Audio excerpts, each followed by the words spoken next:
I know, caught you off guard. Today's a surprise live, but I wanted to take a moment and thank every single one of you for all of the kind words. Especially when I went through that last flu, all of the well wishes, all of the just prayers, everything, just to help us get better. Not just me, but my family. So thank you guys. I posted a video earlier about what do you do when it gets so hot, when it gets too cold for your plants and your crew in the winter, in the sustainable gardens in the desert. And if you guys haven't got a chance to see that, you'll see how we keep the daughters nice, how we keep the gardens.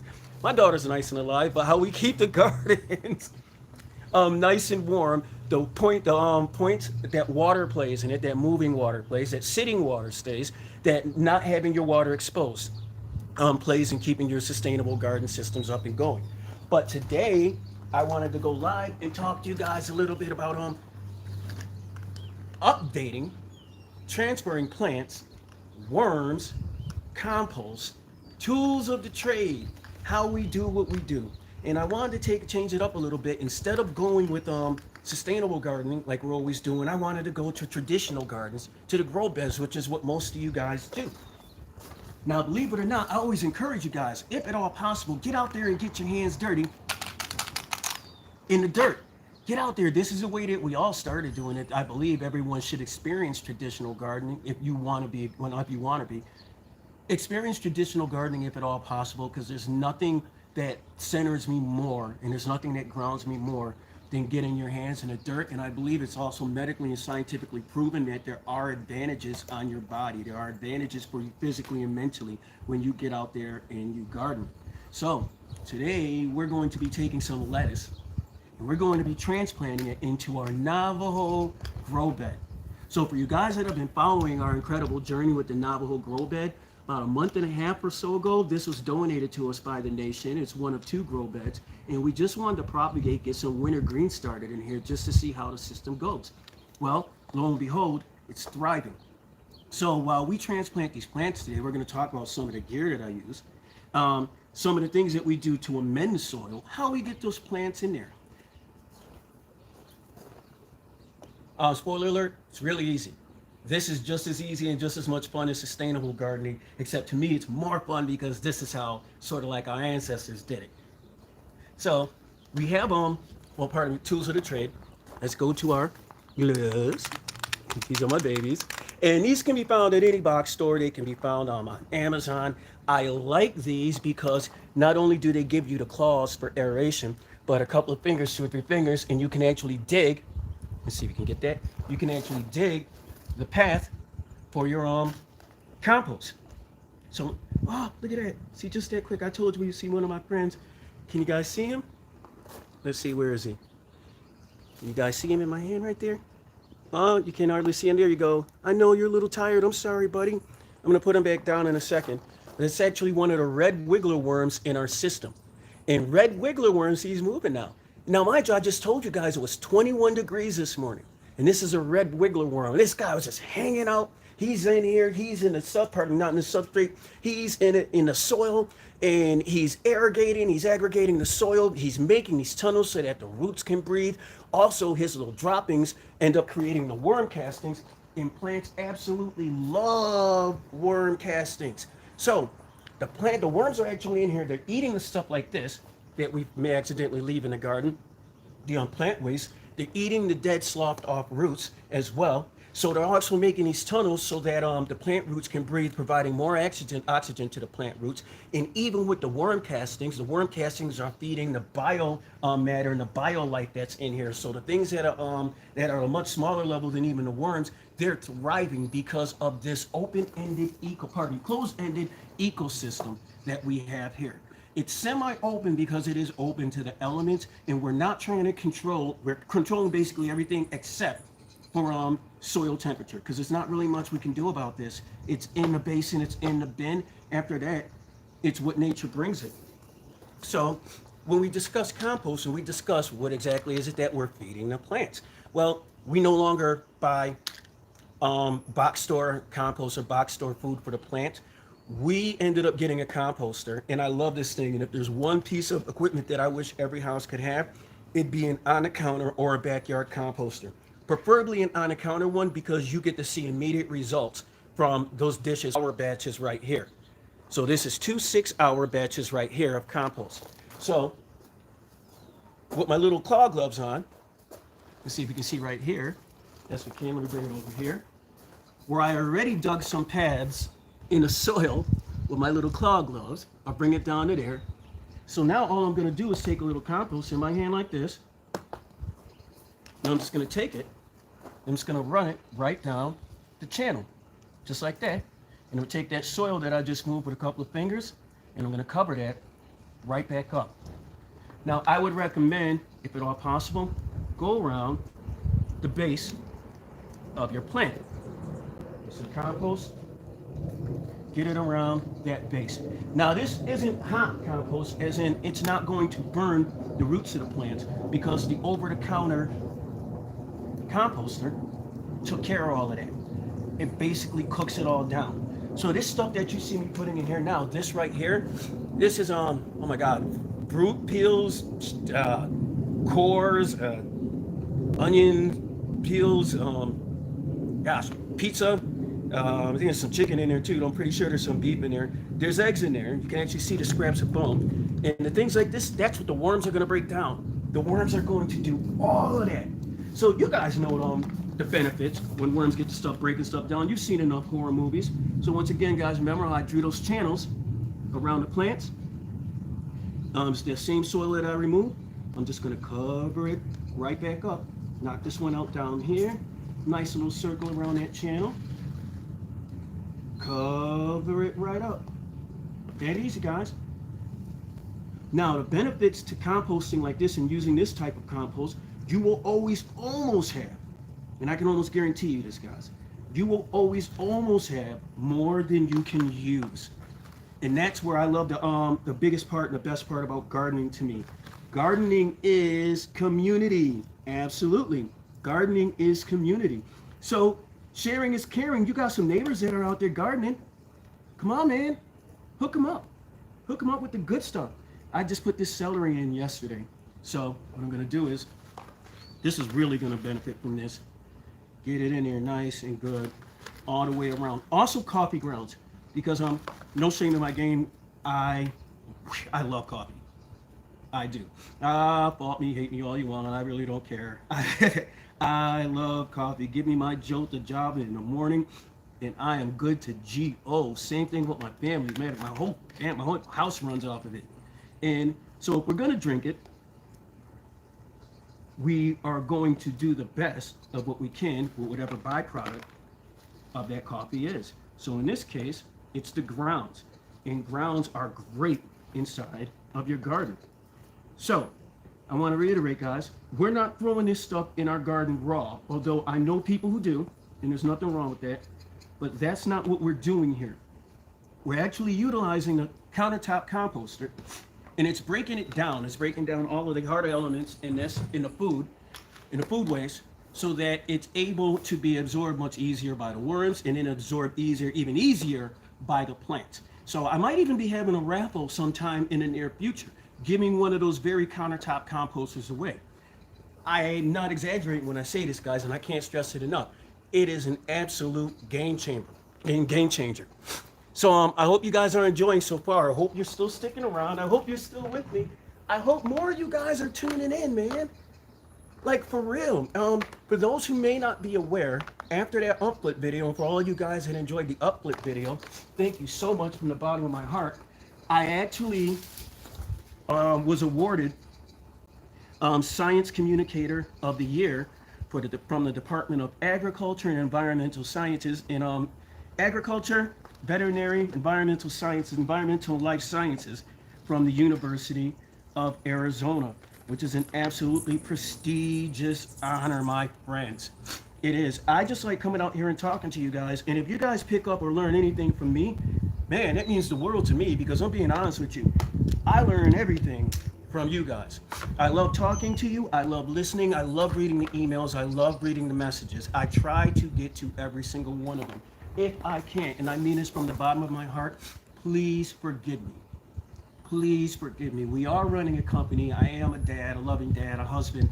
I am running a house. I have two beautiful dogs that I like to try to spend every waking moment with, as well as beautiful grandkids that I try to reach out to, that any chance I get to talk to them, I do. It's family first, always. Family first, always with me. And if at all possible, I encourage you guys, maybe your family aren't the people that you're born that you're related to. Sometimes family what you make it, right? So keep that in mind, man. It's always family first. Let's change up our camera angle a little bit. Hey, it seems like some of you guys are really sticking with me, man. I appreciate. Whoa, you see those hummingbirds go zooming by? I appreciate you guys hanging out. So we got a couple of more lettuce heads here. So what we're gonna do is, I like this spot right here. You guys think this is a good spot right here? I do. Take a couple of fingers, put a little spot just like that. Not much. Not much. There we go. We're gonna out pop. Oh, give that a little squeeze. There we go. There we go. So like I said, this guy's a little wear, but a little less for wear because it was rough last night and it's starting to dry up a little bit. So I'm not going to totally tear this apart like some people may recommend. I'm just going to loosen that up just a little bit because our nutrient rich, already moist soil, moist, is going to, please forgive me, my friends, I couldn't help it, is going to take this little lettuce to the next level in a couple of days. Because, oh, look at that, guys. I just got another one. Look at that. Let me see if I can get him in my hand. Look at that guy. See, can you guys see that? That is a worm. I live in the southwestern United States. That is a red wiggler worm. As you see, take a look, guys. That is thriving in our Navajo raised grow bed. So if you ever see folks that doubt it, if you ever say you can't do it, you're looking at it. You're watching it. You're seeing it. You can be like, man, that's BS. Go check out Chuck at Together We Grow. He'll show you how to do it. He knows. He doesn't actually know. He's faking it till he finds it. I suggest everyone do the same. Fake it till you find it. You guys take a look at the gardens. You may notice our plants are kind of close. That is intentional.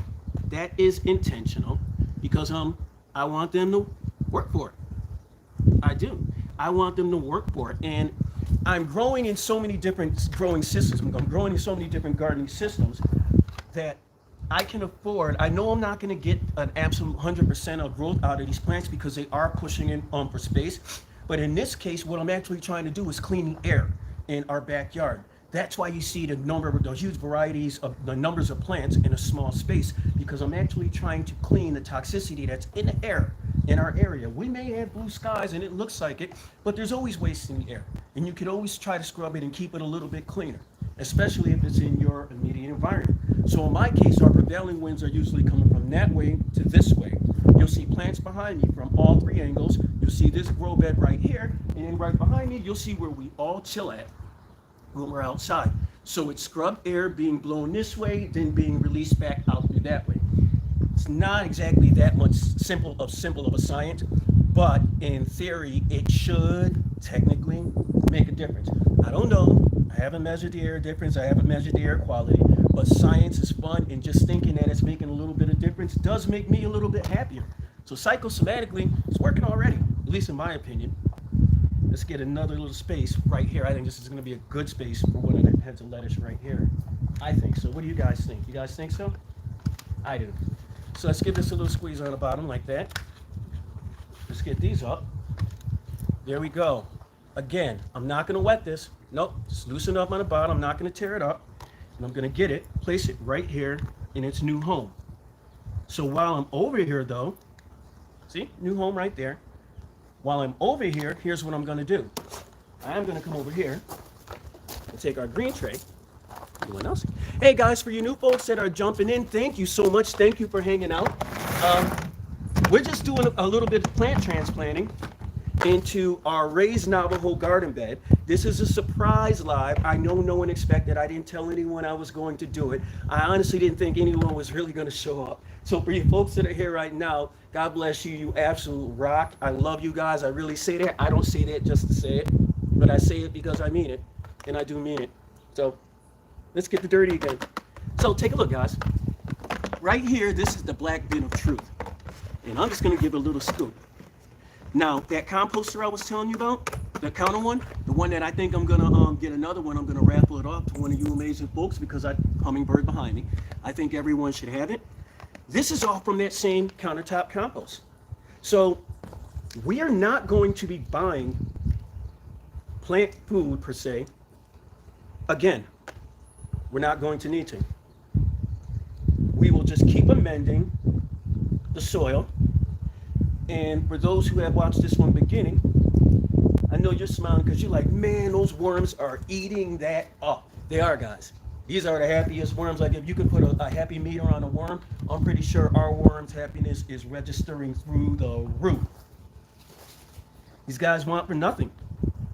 Let's give a little trail right there. Again, that's why I like these little claw gloves. Take a couple of fingers, give a little trail, sprinkle your compost in, turn it over, and the worms are going to do the work. There's so much biolife, molecular life at the molecular level that's going on in this garden that's actually breaking all of the plants down, the dead roots down, the dead leaves down. The worms didn't play a part into it because our system is so well drained. It's a capture bucket on the bottom of it. We're actually, at the end of it, after every good deep watering, you'll actually see, now that the worms are actually thriving, you'll actually see that worm-based compost tea. So even after a good rinsing, even after a good watering in this grow bed system, in the Navajo raised grow bed, the outcome, the afterward, or whatever you want to see, the waste of the grow bed is actually valuable compost for traditional garden system in ground. Probably, you see when this guy comes back to life because it's going a little bit dormant, but that water that you see underneath this grow bed, that's the aftermath, whatever you want to call it, from this grow bed is actually going to be food for all of our traditional potted plants. So it's waste, not negative waste, negative impact.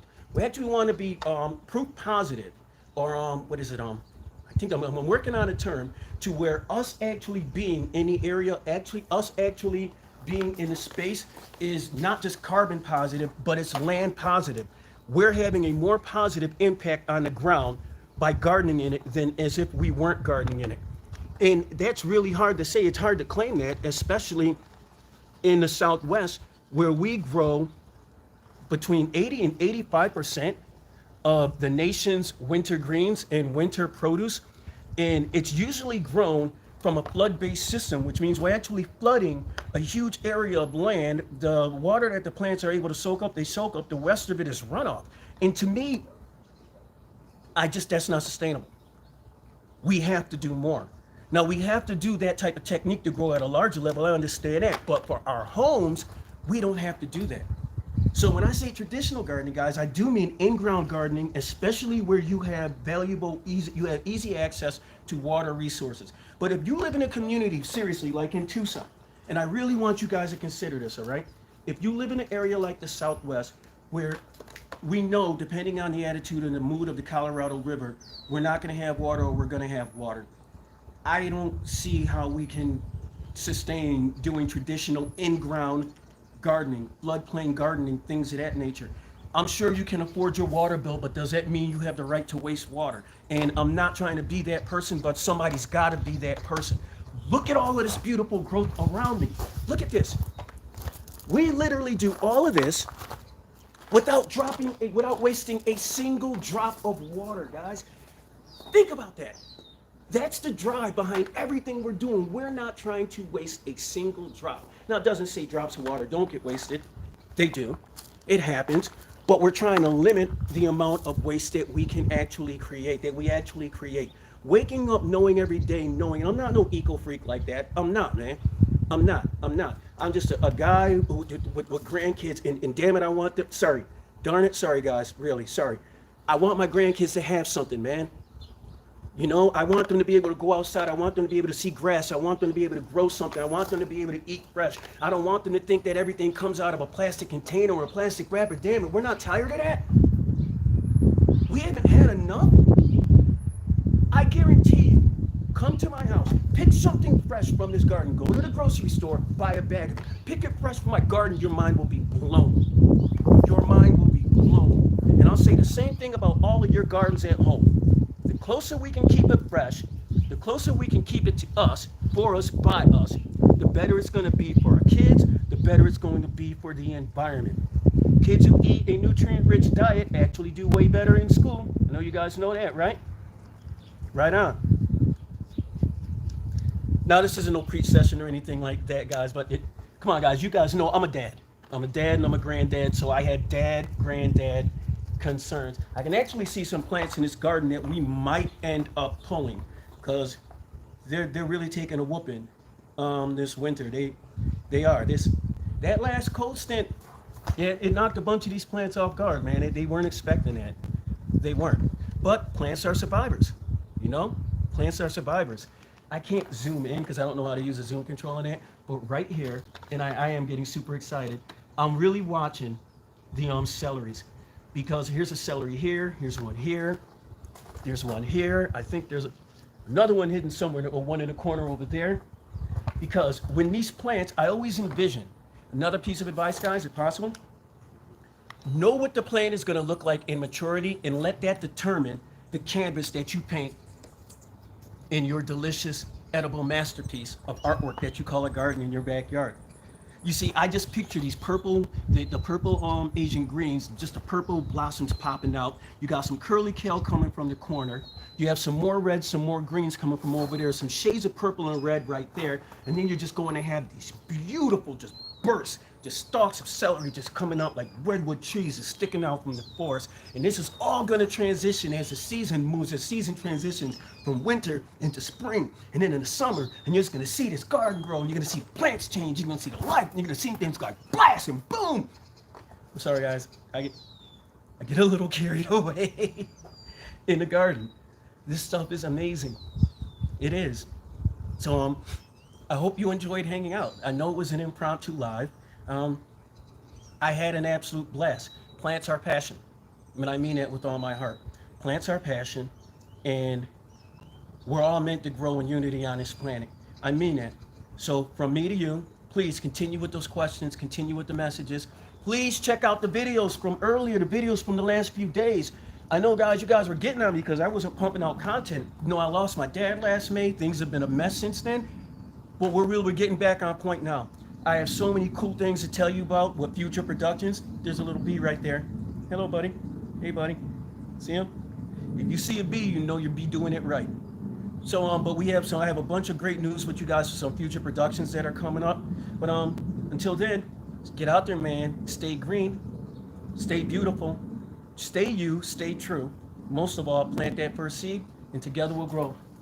Peace and blessings, my friends. Until we meet again, you have a great one.